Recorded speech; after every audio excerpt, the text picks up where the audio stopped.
I am Monique Marvez, and I am a writer, performer, air talent, and the best friend you could ever have.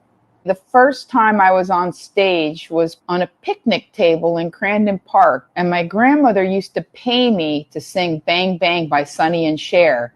And at the end, I would fall dead into the sand.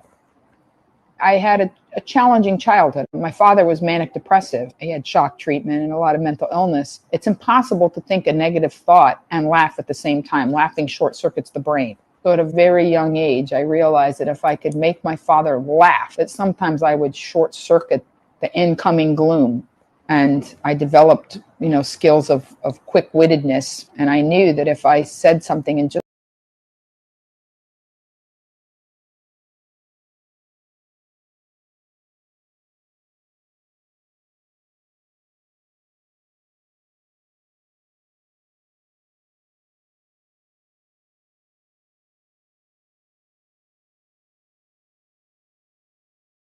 am a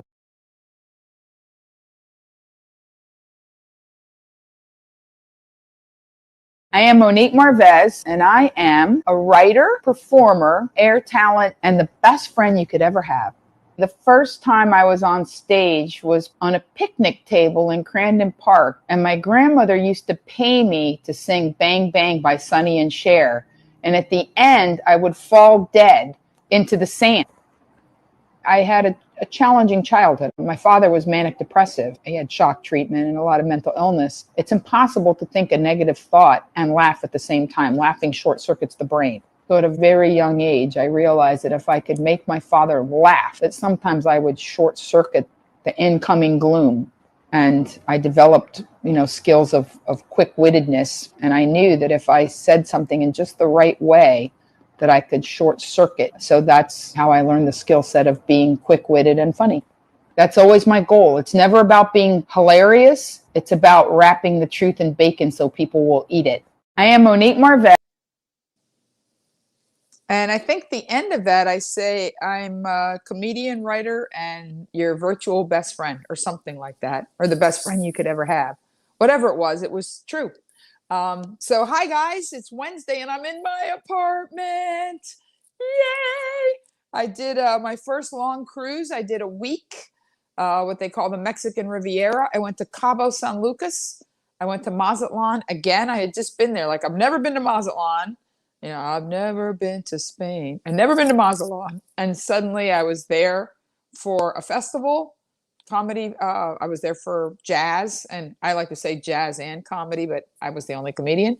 And then I was back there, and I took a great tour of the city, and it was wonderful. Thank you. I just saw Hector telling you guys to tap the like, and the weirdest things make me happy. I found this burro. It's handmade. You see the little burro? See his little packs? I found this burro. And it made me so happy that he matches my couch perfectly. You can see it. So yeah, he sits on the edge of my couch now, just reminding me that hard work is my virtual best friend. Now, I'm not going to lie to you. As I look at myself, I'm wearing very little makeup, and but it's fall, and these are my colors. I look so good in red and orange, and fall is my season. I love fall. Not just because my birthday is on the autumnal equinox. I love saying autumnal equinox. The equinox, by the way, changes the position of the sun. And my apartment is much brighter during the day because the sun is lower and it comes in through the balcony. And it feels, even if it's 80 degrees outside, the position of the sun makes it feel different and makes it feel like fall and brightens my apartment in a very specific way. And makes me exceptionally happy. So I thought about what I wanted to talk about, and the shows are going to be a little bit shorter. This new sort of getting your hustle on and deciding what's next and moving forward and, putting the COVID times, talk of our times. Years from now, we'll talk about it like we talked about big group happenings. So thank you, Susie. I feel very marvelous. I do. I feel super happy. Thank you, David. And it's funny you should say for being who you are. I've been having a lot of exceptionally authentic conversations. And when I say that, I'm not exactly sure how to frame that. So let me back up the train a little bit if you'll indulge me. Many of you know, of course, and I have a live stream about it with a beautiful phone message. But my brother, that was younger than me, died suddenly July 22nd. And I don't know a lot of things, but we tell ourselves stories because everything is a story.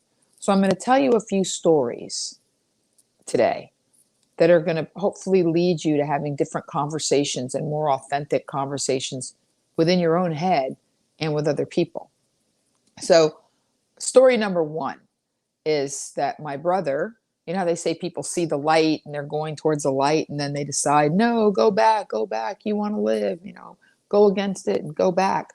And some people that have lived have said it was beautiful and all I felt was love and I really didn't want to come back. But then either, I heard a crying voice or whatever makes them come back. Oh, my brother was a giant nerd of epic proportions. Comic-Con was Christmas for him. And he was cremated in a Superman t-shirt. And he would get into long, very protracted conversations about why DC was just better. Obviously, Marvel was geared towards the big screen, but DC had better backstories. And, it was just very interesting how he could get so involved so deeply with things that mattered to him. Comic books, games. He wasn't even a big video game guy. He was old school. He was Dungeons and Dragons on a board in the back of a comic book store in San Jose. And he was brilliantly intelligent. I'm sure you've heard me say that. My brother forgot more than most people ever learned. He was just that way. He was a walking encyclopedia of everything. And so when he died, they paddled him twice. And I thoroughly believe that between the first and the second paddle, he looked down at himself, like maybe the light was calling him. Because the last time I saw him, they took a picture of the two of us together. And he didn't like the picture, which is why I'm not sharing it with you. He didn't like it. We were together in the theater in Miami. He surprised me and came to the show. I didn't expect him. I was thrilled. And when he looked at the picture, he said, "Is that what I look like? Oh my God, I'm fat. I'm balding. Whatever." He was just very upset with the picture. And the person who took the picture was like, "You look fine. That's what you look like."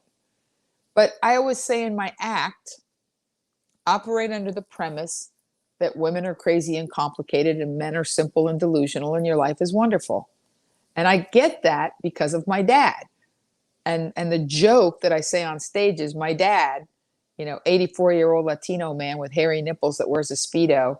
Wait for it. That's not the funny part. The funny part is that my dad will point to a 26-year-old chick, 10 pounds overweight, and go, "It's a shame she let herself go like that." Like he's got a shot at her. And it gets a laugh every night. And it has for almost 20 years, since the early 2000s. The backbone of my material, of relationship material, is that men are simple and delusional and women are crazy and complicated. And everything I say on stage is true. I tell people, I tell the truth. I just wrap it in bacon so you'll eat it. And then I say, if you're vegetarian, dip it in ranch. And then I say, if you're vegan, you have no sense of humor anyway. How can I make you laugh if you're willing to live on lawn clippings? Of course, I'm just kidding. I have plenty of vegan friends, and I've been vegan for periods of time myself.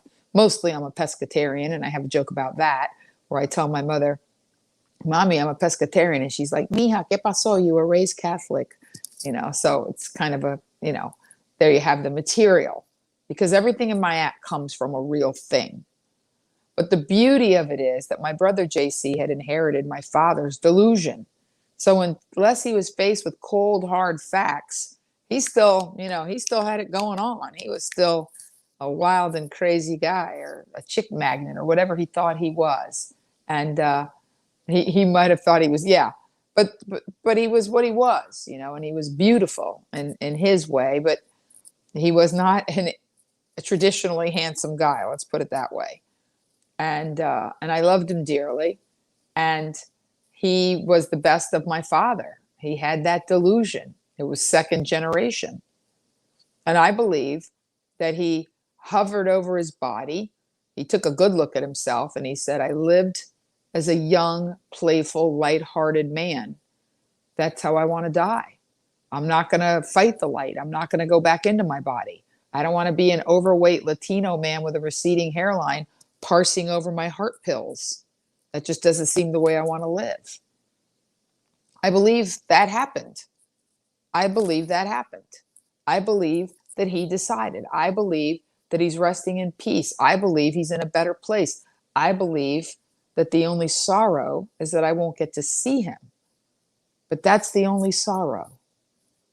It's a little pocket I carry my brother's heart in, like the movie Legends of the Fall, where Tristan cut out his brother's heart. If you haven't seen Legends of the Fall, spoiler, he cuts out his brother's heart in World War I because he can't take the whole body and he puts it in a box. It's an amazing film.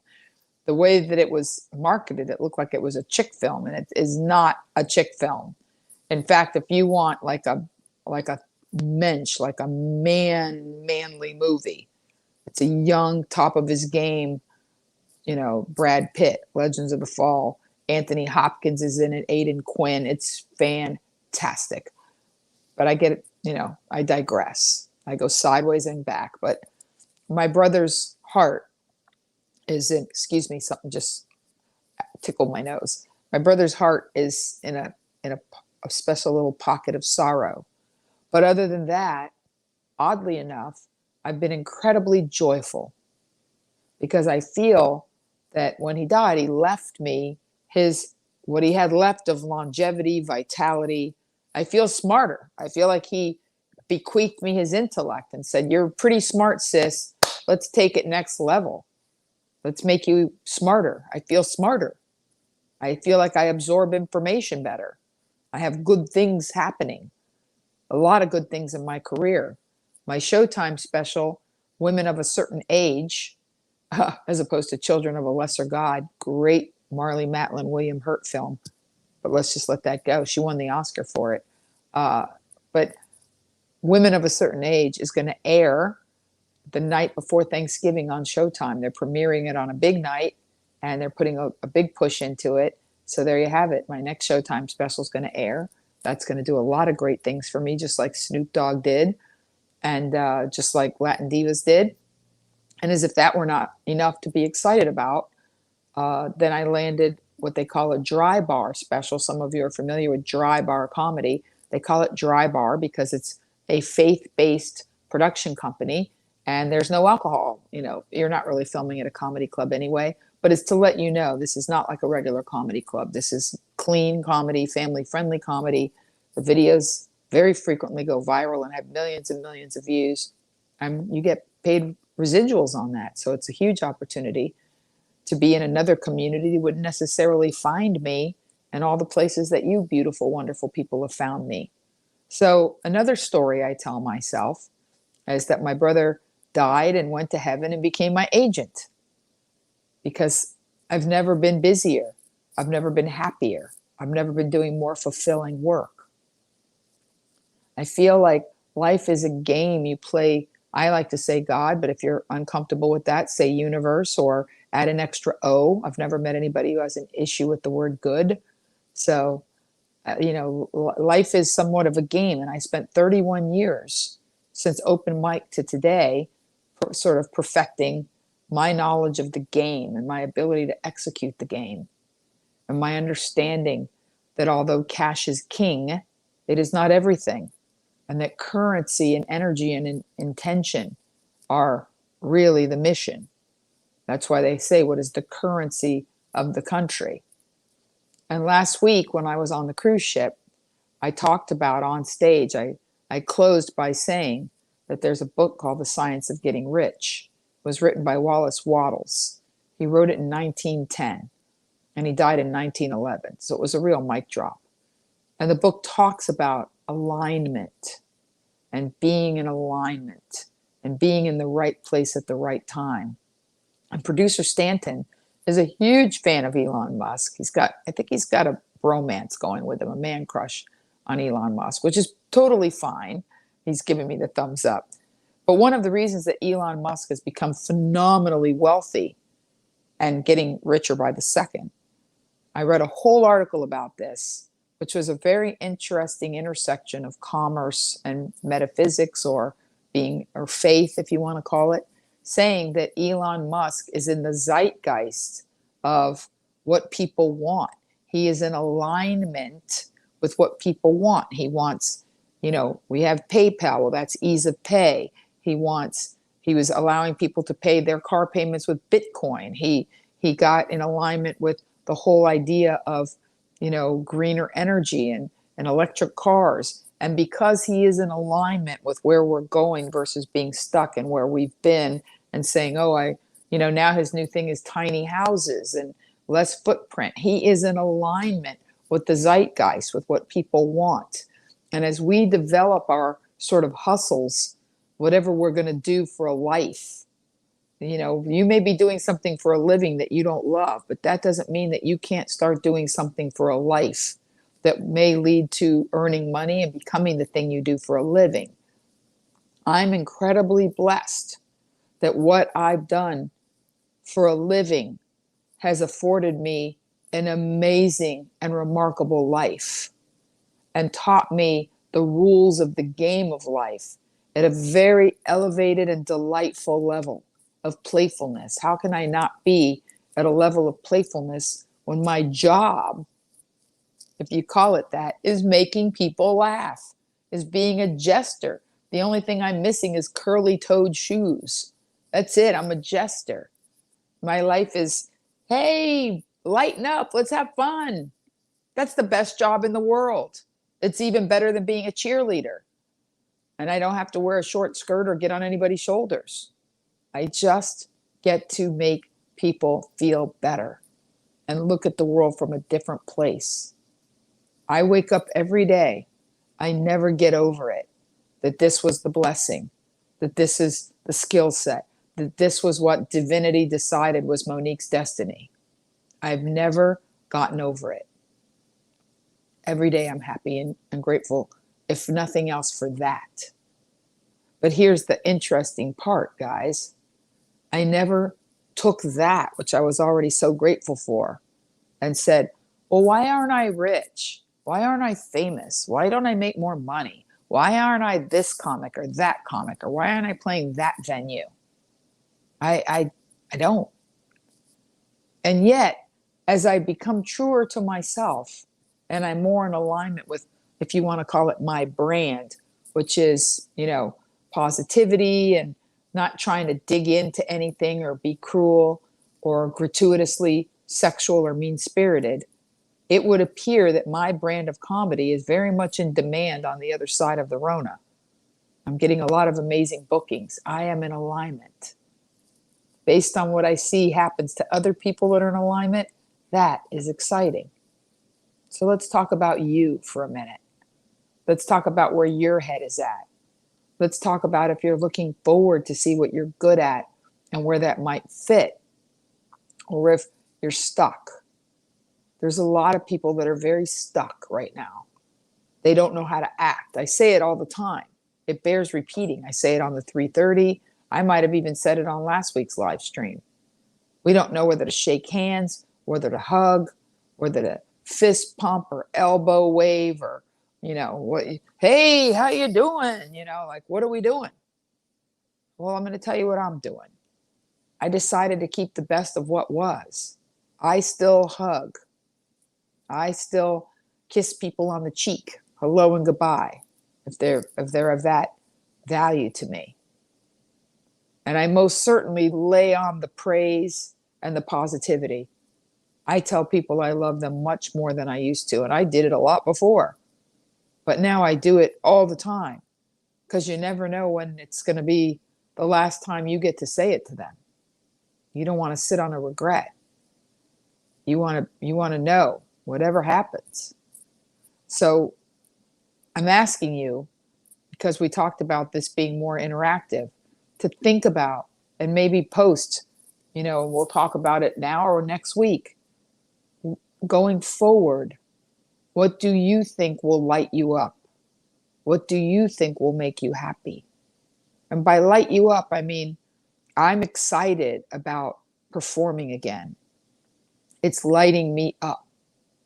But interestingly enough, here's a sidebar. And a lot of you may feel this. I'm single, and I've been single since a few weeks into, I was kind of seeing somebody at the beginning of the Rona.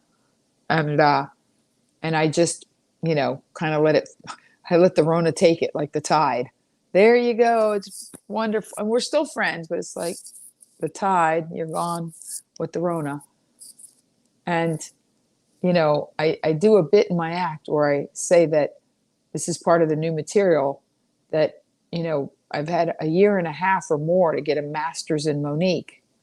And there's a whole lot of things I won't be doing on the other side of the Rona. And one of them is spending time with people that just don't bring a lot of to the table and don't light me up or about them. So to that end, I've been alone a lot. But I want to talk about a friend that I have because it's an unusual situation. And I think it's indicative of what's next for me. And I'm going to be very honest with you always, because that's what I've always been, but it's going to get to be even more.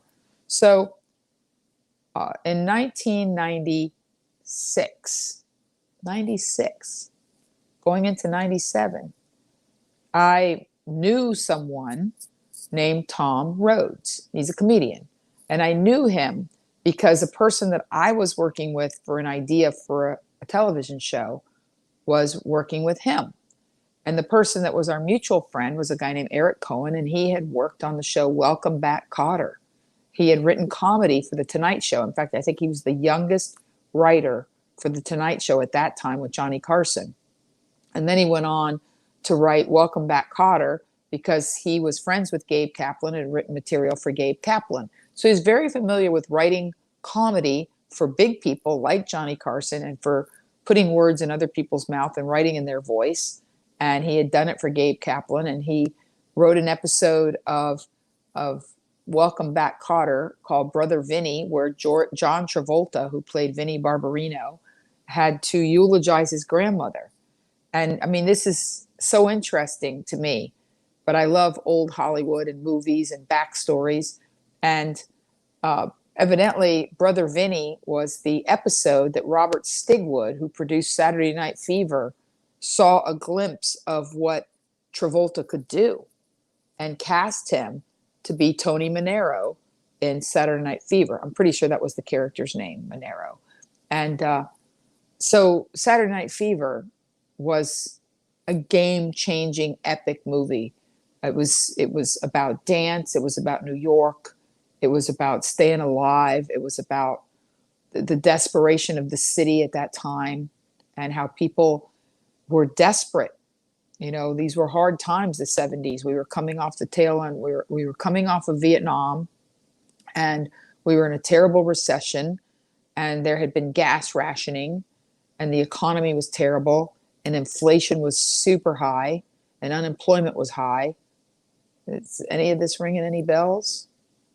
And it was about that release of, yeah, I may work in a paint store Monday to Friday, but come Saturday night, it's like I'm going to the disco. At the time, Studio 54 wasn't open yet, but that was Studio 54 times. The clubs are Xenon and all of these things that is. I was in middle school in Miami. We called it junior high.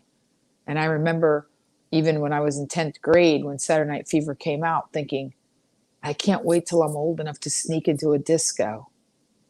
And so, these times were these times. You go back and listen to the soundtrack of Saturday Night Fever, whether you're a mother or whether you're a lover, you're staying alive. And we're in challenging times now. So, this collision of culture and writing and comedy and history and The Tonight Show, and my father loved The Tonight Show, is all compressed in this friendship with this comedian named Tom Rhodes, who I'd known of but didn't know in 1996, 1997. And then in 2000 and early 2006, we both taped a show together. There's no sneeze button on this like there is on the radio. You have the cough button. We did a show together for a friend of ours named John Chung, who filmed Imagination Television. And actually, Dr. Ken Jeong, who's a big deal now, very, very big deal, was also at that taping. And I'm not Asian, but my friend John was so sweet. He said, well, you've been to Korea for the USO. Just do your Korea material. Talk about going to Asia. And I don't know. And he got Tom in because Tom taped some comedy in Vietnam because his father was a Vietnam vet, and he went to Vietnam and filmed comedy over there, honoring his father's service. So you can see there's a lot of touch points. So flash forward, 18 years, not eight, from 16 years, and we're both working together for a week at the Comedy Cellar in in Vegas.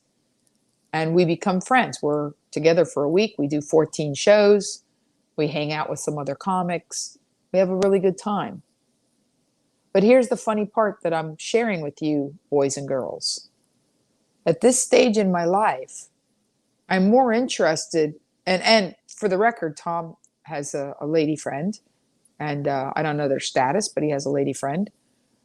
But at this point in my life, I am, for the first time ever, unsure of what's next for me in the romance department. Because I realized in those 15 months that I CSI'd my life, that I was very, very good at romance and crushes and falling in love and even getting married and even getting unmarried and having these relationships, if you will. But I hadn't really mastered being 100% myself in these relationships. I spent so much time in these relationships trying to get in them, trying to stay in them, trying not to get out of them, shrinking and growing like Alice biting the mushroom, deciding who I was and the reflection of who we were. Because when you're in a relationship, many times have we all heard or said that phrase. And this is the first time in my life where that phrase has no bearing, because it isn't so. Because I can have any kind of relationship I want, meaning I can create that side of my life with the same focus and precision and faith and application of skills and knowledge that I did to comedy and writing and radio and podcasting. And yesterday, my friend was getting his car serviced at Hollywood Toyota, which is a few blocks from my apartment. And we just walked down Hollywood Boulevard, just walked past all of the landmarks, the stars, the, believe it or not, Ghirardelli, soda fountain, which is next to El Capitan Theater, which is owned by is owned by Disney, and the handprints.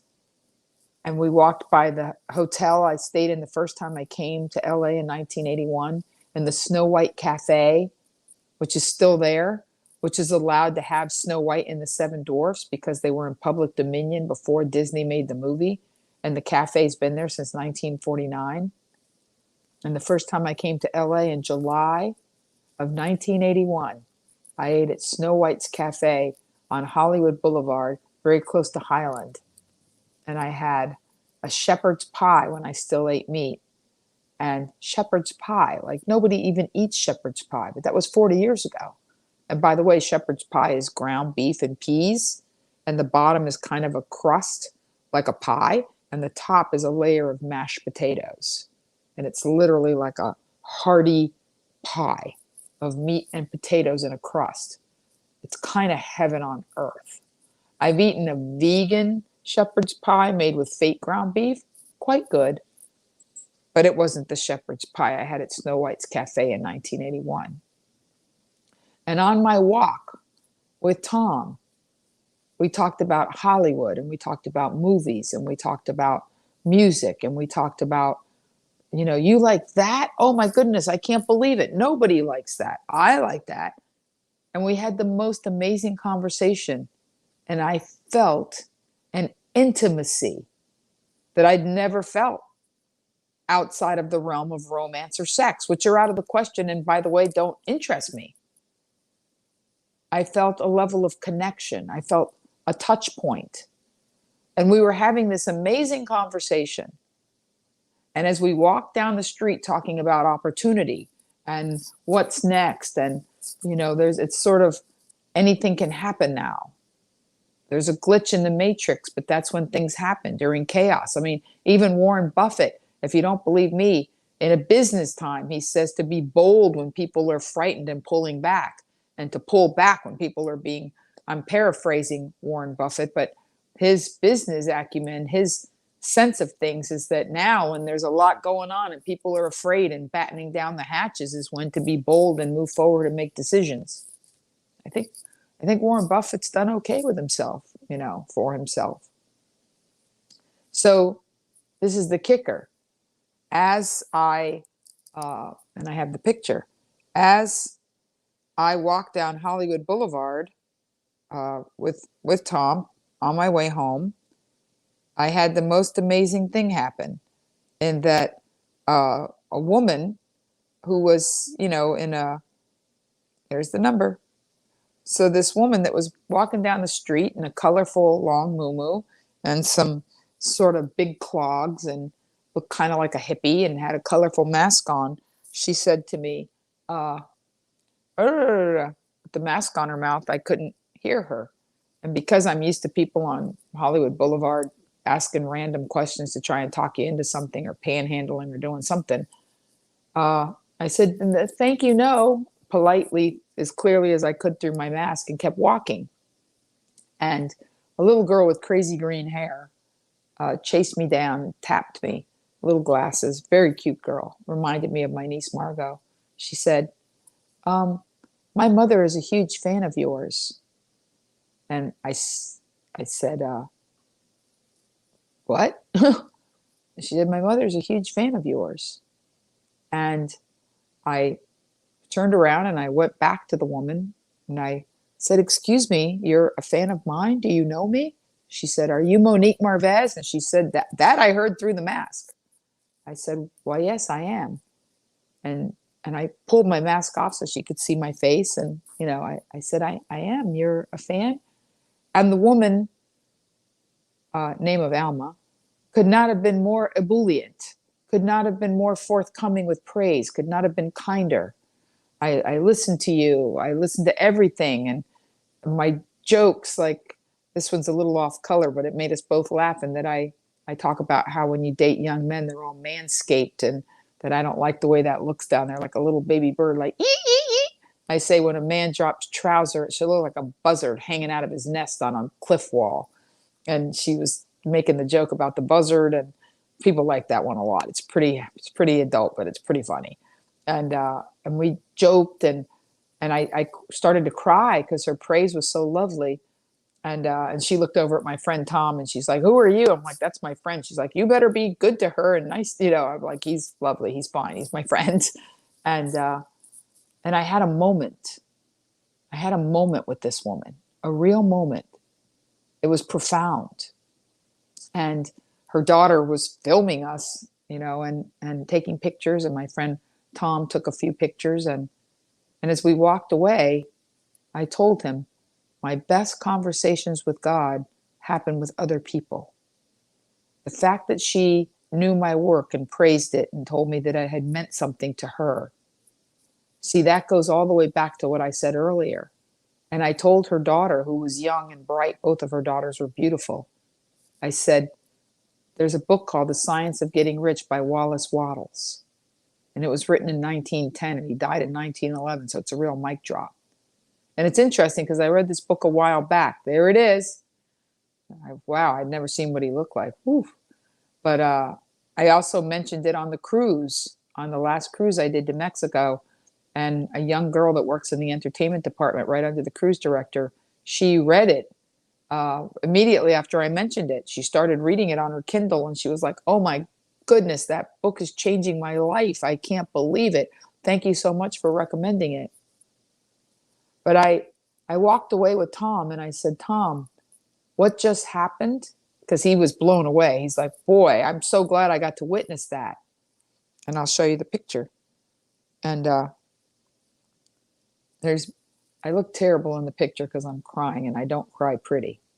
But there's me and the lady on Hollywood Boulevard. And And it was a beautiful moment. It was just truly wonderful. And, I told him, I said, that's an affirmation from God or good or universe, whatever word you're comfortable with, that what I do has value and meaning and intention. And that's my hustle. Comedy is my hustle. It's what I'm going to do. I'm going to do it in different places and bigger platforms. And, you know, who knows what social media inventions are coming down the pike. But I'm going to do it. And I'm going to do it for the rest of my life, as big and as much as I am allowed to. It was never about getting rich and famous. It was always about you. Always. And oddly enough, through COVID and the 330 and social media and people being forced to become more computer savvy because they didn't have a choice, I have found fans that knew me back when I was on the road in the 90s. And I've reconnected and re-energized myself in some ways by going backwards and reconnecting with everything that mattered, so that now I can move forward with a renewed thrust, with a renewed interest, with a renewed intimacy, which, to be perfectly candid, at this juncture, just like I've learned that there's some things that are more money than money, that are more important than cash, I've also learned there's some things that are sexier than sex and more deeply felt than sex. Certain levels of intimacy and communion, like I had with Alma, or the conversation with my friend Tom. So my affirmation for that was that if you like my no makeup look, but my very nice color of lip gloss, I saw this today at Marshall's and I bought this lip gloss, and here is the name. It's backwards, so maybe you can't see it. This lipstick is called Orgasm. And I thought, if I'm not out there having a good time, at least my lips are. So I hope that my stories enriched you and made you feel better and loved, and like there's something out there for you to get in alignment with that's going to make your life better. And I keep promising you I'm going to have news stories. And I do have an opinion about the Alec Baldwin situation. But you know what? We've got time. We're going to be in this relationship for a long time. So until next Wednesday or tomorrow at 3:30, love hard, forgive harder, and get as happy as you can, as fast as you can. Bye, guys.